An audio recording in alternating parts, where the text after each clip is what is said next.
Wall Street Wrap-Up is supported by Bamboolas, featuring live music. And now, tapas and wine upstairs. Bamboolas, the heartbeat of Frenchman Street. This week on Wall Street Wrap-Up, the New York Stock Exchange ended 2023 with their annual 140-year tradition of singing "Wait Till the Sun Shines, Nellie." And the stock market closed today for the year, so just how were we in 2023? Houthi rebels continue to disrupt shipping in the Middle East. And how will this affect supply chain issues going into next year? And next year is a presidential year, so what does 2024 look like when there's a presidential race? We'll tell you. And today, it's the last trading day of the week for the month and for December, and the last trading day of 2023, and we'll tell you how it all ended. And what's in store for 2024? So stick around for the next 28 minutes, because this is Wall Street Wrap-Up.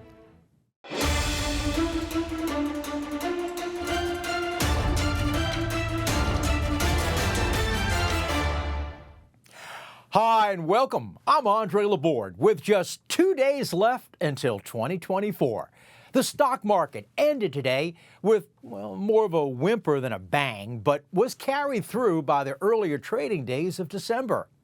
Today, it was the last day of trading for the week, for the month of December, and the last day of 2023, ending with the stock traders singing "Wait Till the Sun Shines, Nellie" that goes back all the way to the 1860s.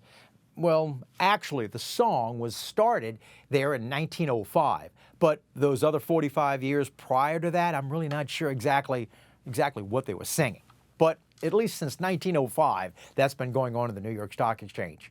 Now, last week, an article appeared in the Wall Street Journal that said there are more American households today that own stocks than at any time prior. And it's a fairly rare event for the S&P 500 to close the year on a high. In fact, this year we missed it by less than 1%. Now, since 1928, when they first started recording it, when they started keeping records, it only happened 8 times. The most recent in 2020 and 2013. But it has also closed on a high in 1963, 1958, 1954, and for the first time the S&P 500 closed the year on a high was in 1928. Now, to say the S&P 500 has had a monster year is a bit of an understatement. And, of course, no one in television ever hypes a point just to grab your attention. That we would never do in television. But even we were astonished for the returns of 2023. 52 stocks in the S&P 500 have risen 50% or more this year. And 12 stocks in the S&P index have doubled this year, rising 100% or more. And that kind of boom has not happened in over a decade. Each of these stocks in the S&P 500 have soared for the 2023 over 100% in value. Uber, that went public in 2019, is up over 155%. And it's smooth sailing for Royal Caribbean Cruises. They're up over 162%. Now, we've talked in the past about Meta, or the former Facebook. They're up just under 200%. And best performing stock in the S&P 500 was NVIDIA. With their lead in AI, they were up almost 239% for this year. And the top sectors for 2023 was technology, leading the way up almost 57%, followed by communication services at just over 55%. Discretionary coming in at almost 42%, then industrials and materials up over 16% and 10.6% as well. Now, a lot of the buying is the thought of the Federal Reserve will be cutting interest rates next year. We've had 3 pauses in the last 4 times that the Federal Reserve has met. Well, the market is expecting 6 cuts in 2024, next year, of 150 basis points or 1.5% next year. Now, these cuts are baked into the cake with the purchasing of stocks. If they don't cut that 1.5% and earnings don't rise to meet the valuations of these stock prices, if they start cutting too soon, then inflation could start to ramp up again. But if they don't cut as much as they're expecting, which is 6 cuts or 1.5%, then there will be a pullback in stocks because the market buys on forward earnings and on forward news. And what goes up will then certainly be coming down. Stocks declined in late day trading. For the week, the pops were technology and communication services, as well as in the industrial sector. And the Dow Jones leaders were Salesforce, Intel, and Microsoft. And the losers were Walgreens, Chevron, and J&J. It was the first 9-week win streak for the S&P 500 in nearly 20 years. The S&P 500 winners were NVIDIA, Meta, or Facebook, Royal Caribbean Cruise Lines, and the losers were Emphas Energy, FMC, and Moderna. And the NASDAQ ended the month and year up having its best year since 2009. The NASDAQ leaders were NVIDIA, Meta, and CrowdStrike. And this week, the Dow Jones closed today at 37,714. It was up 0.8 of a point for the week. The S&P 500, they closed today and went 4770, and for the week they were up just under 0.4 of a point. And the NASDAQ, they closed today at 15,011, and it was up about 0.1 of a point for the week. And the Santa Claus rally, which officially started last Friday before Christmas, has been tracked since 1950. Now, it all starts the last 5 trading days of the year, plus the first 2 days of trading in January. It occurs just over 80% of the time it happens, and the last time, though it did not happen, was in 2018. So are we on target as in past years? I'd say yes for us now in 2023. When it officially started last Friday, we were now 5 of the 7 days into the Santa Claus rally, and presently we're up 0.9 of 1%, and the average gain would be at 1.3% average at this time. So it generally is the best 7 consecutive days of the whole year, generally, and we still have 2 more days into January to see if we're going to make it. Now, we're also in a seasonal pattern where the best 6 months of the trading year are November through April. And narrowing it down even further, 3 of those good months are November through January. Also, as we've mentioned on the show before, the last quarter of the pre-election year usually always ends strong, and we did this year. Some may wonder why these December through January months usually are very good for the markets. Well, if you remember a couple of weeks ago, we had George Ball on our show as our guest. George is the former CEO and chairman of Prudential Beach Securities, and he was also the CEO of E.F. Hutton. And he said that many investors are selling their stock losses for tax purposes, plus new money is coming in normally in January. And also, finally, many of Wall Street, plus other businesses as well, as employees get their end-of-year bonuses, they put it into the stock market. So, with today being the last trading day for December, was this month as good as November's? Well, for the month, the Dow Jones ended up, for the month, the best up at 6.3%. And with the S&P 500 trailing at 4.3%, they ended for December. And for the NASDAQ, they ended up just under 4.8% for the month. So goes the month, and today was the last trading day for the year as well. For the year of 2023, the Dow Jones closed up for the year up 13.7%. And the S&P 500, they closed up the year at 24.3%. And the NASDAQ, well, they had a major win for the year, up almost 43.5% for the year. That was a blowout. And at the beginning of the year, the larger investment companies and banks make predictions as to how the S&P 500 will end. And 2023 was no different. Now, just to refresh, the S&P 500 closed for 2023, closed today at 4770, down for the day at 12.7%, and points rather. Now, this ending of the S&P 500 was higher than any of the forecasters had predicted. So take a look at the banks that predicted back in January 1st what the end today would be, such as Deutsche Bank predicting today the S&P 500 would end at 4,500. J.P. Morgan thought that the index was going to end at 4,200. Morgan Stanley and UBS were the lowest thinking today's S&P 500 would end at 3,900. And Bank of America and Citibank Both predicted today that the S&P would end at 4,000, and all of them were wrong.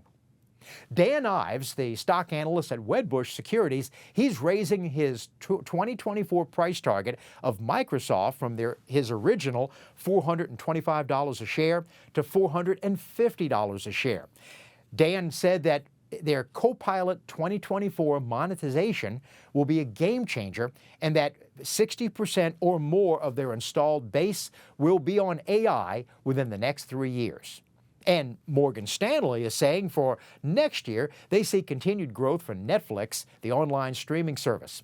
Morgan Stanley is increasing their price target, and next year for Netflix, raise their price target to $550 a share. That's an increase of 13% from today's closing price. Netflix is up almost 76% from the beginning of the year. Well, one big story in 2023, which caught every investor's attention, was the explosion of AI investing. Many tech companies that were including in what was known as the Magnificent Seven were heavily investing in AI research and development.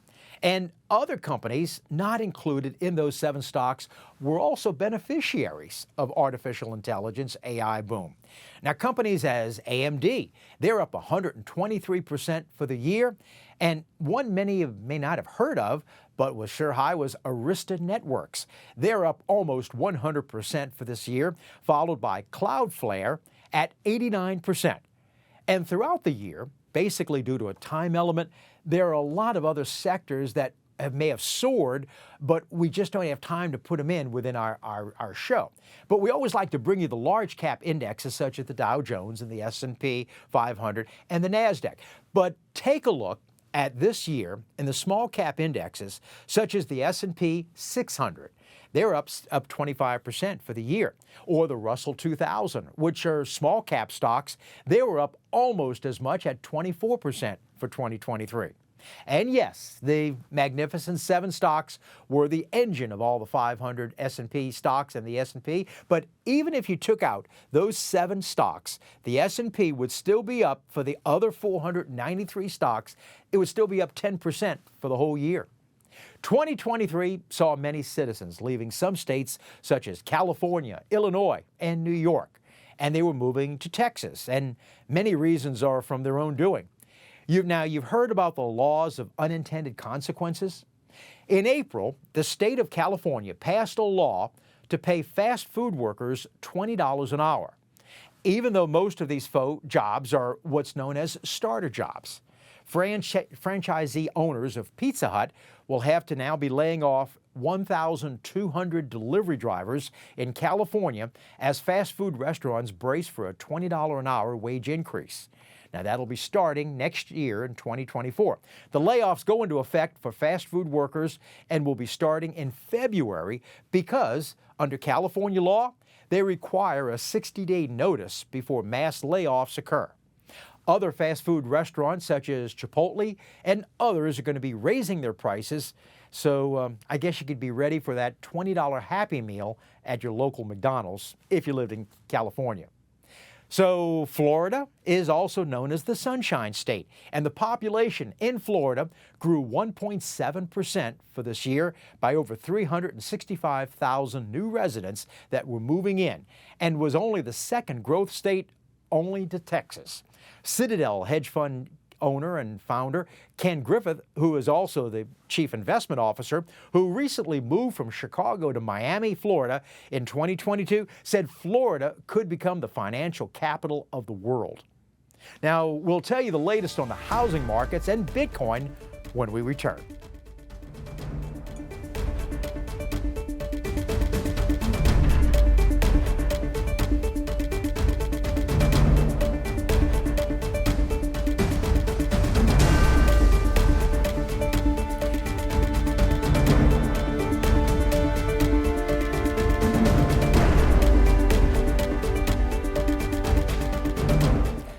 Well, if you've tried to buy a home recently, you have noticed a low supply on the market.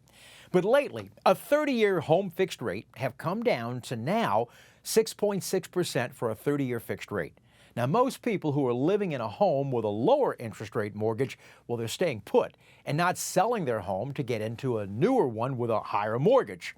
Now, even if it's only a 2% difference in interest rates, to show you just how a 2% rise in interest rates could affect your premium.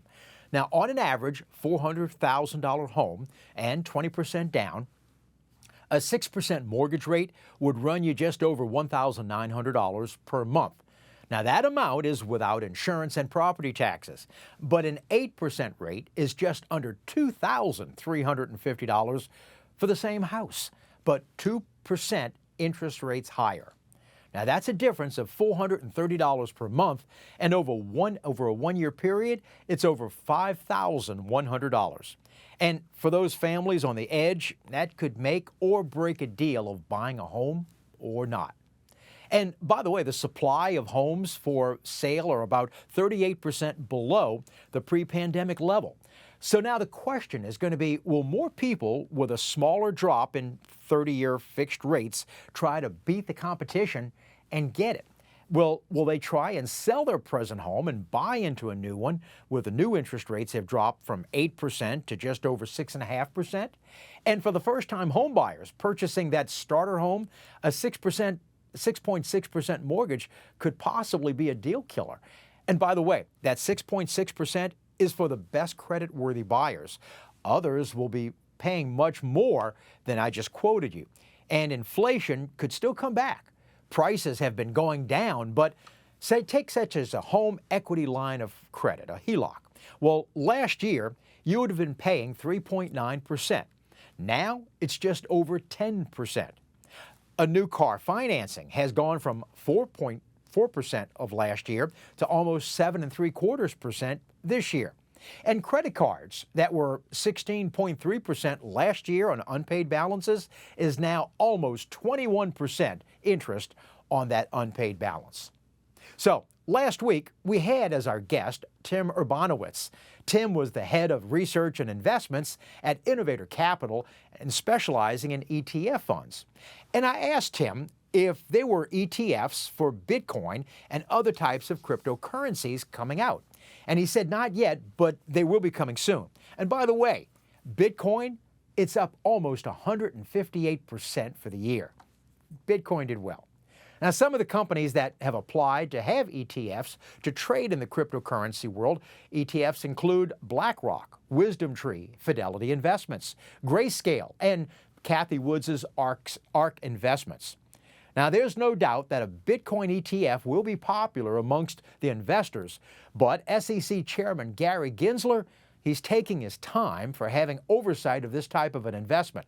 But as you can see, that the decision for approval of a Bitcoin ETF is fast approaching the critical deadline. So, will there be more for 24? Well, this will be an election year, and as if you didn't know that. And in election years, when there is a sitting president who is running, which is happening, the S&P 500 has not declined and has averaged a 12.2% annual gain in re-election years. But oddly, curiously enough, though, when there is no incumbent president, it's down 1.5%. Now, there may be some unforeseen areas that we think of as black swans that could spook the stock market. In November, just last month, while meeting in San Francisco with Joe Biden, Chinese leader Xi Jinping told Biden in no uncertain terms that China plans on reunifying Taiwan with mainland China. Well, the Chinese leader's message got the attention of U.S. officials because it was delivered at a meeting that was intended to reduce tensions. Now, from those who were in the room said that there was no ambiguity of his desire. So what about companies such as Taiwan Semiconductor and other businesses who do business in China and also that do business in Taiwan? President Joe Biden said he won't let China take over Taiwan, but is Xi Jinping calling his bluff? And does Xi Jinping feel now is the time because our leadership will or will not push back? Stay tuned.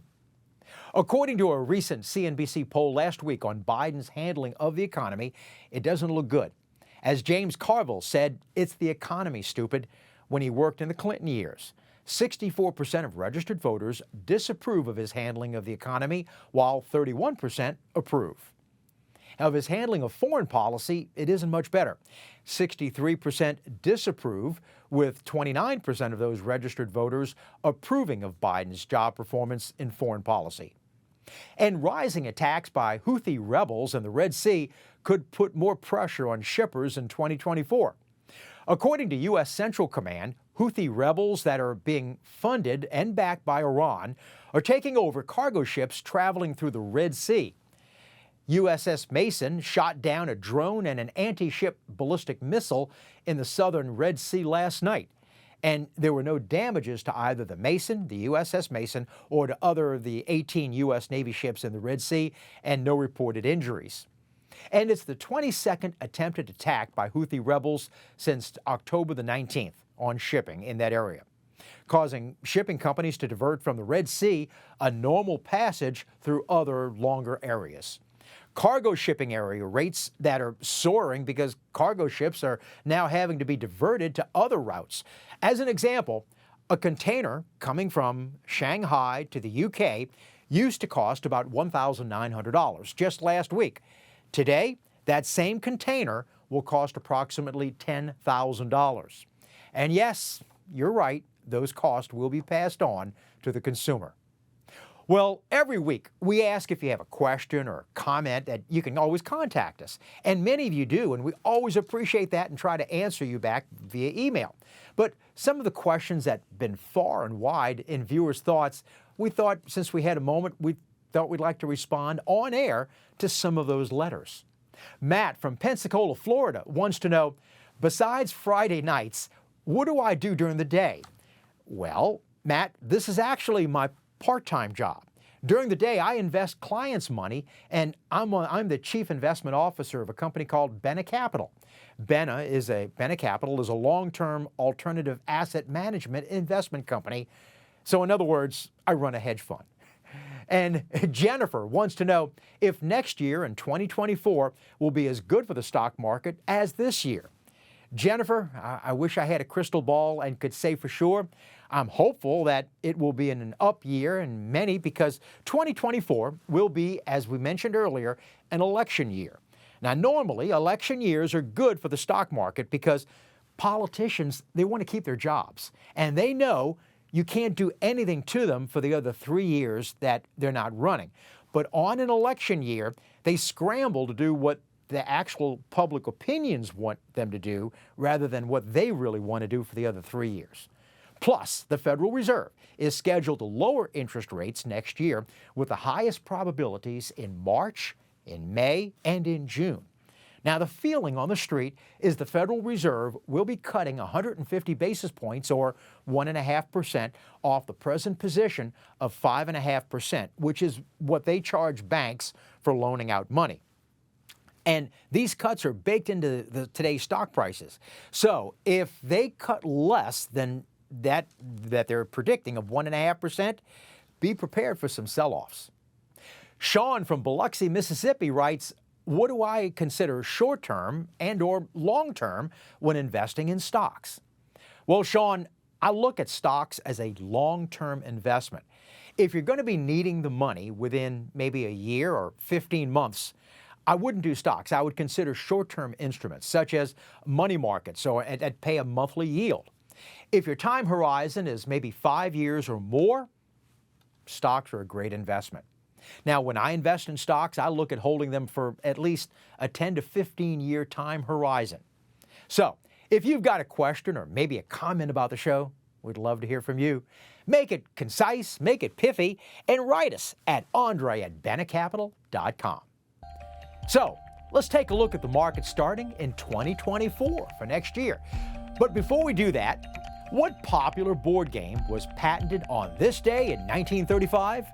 Well, we've got the answer, and it's coming up.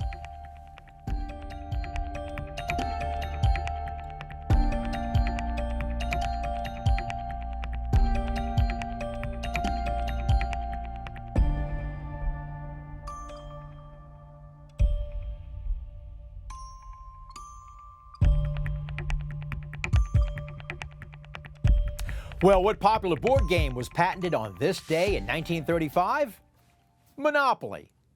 And finally, a wrap up on Wall Street. The Justice Department is threatening to sue the state of Texas if the state implements its new immigration enforcement law of arresting illegal immigrants who cross the border from Mexico.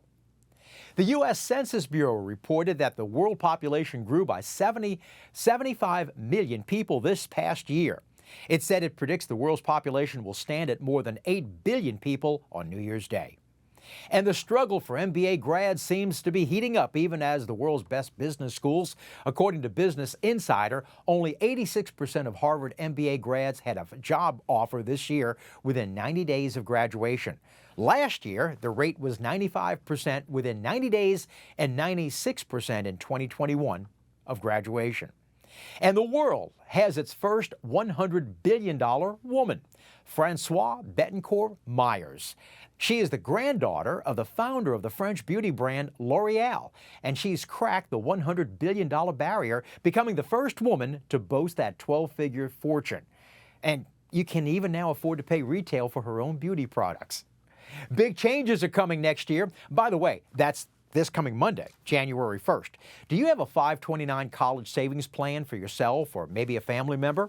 Well, starting next year on Monday, if you have money left in your 529, you can now roll that money over to your Roth IRA tax-free.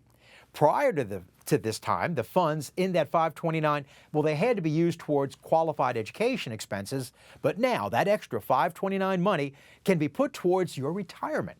And that's a wrap-up on Wall Street Wrap-Up.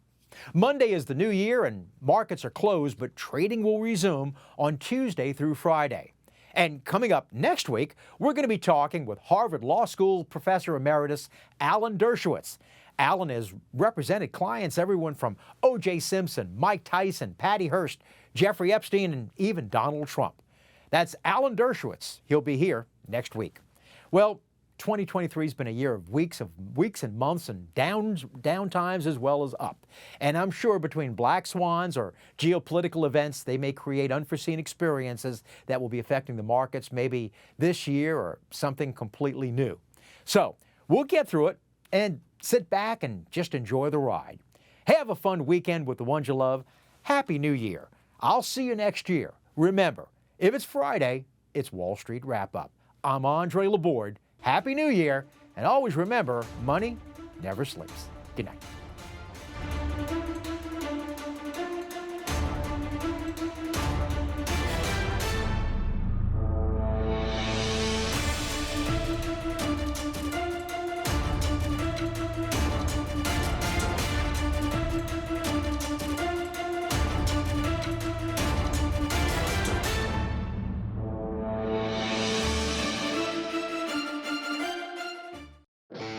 Wall Street Wrap-Up is supported by Bamboolas, featuring live music. And now, tapas and wine upstairs. Bamboolas, the heartbeat of Frenchman Street.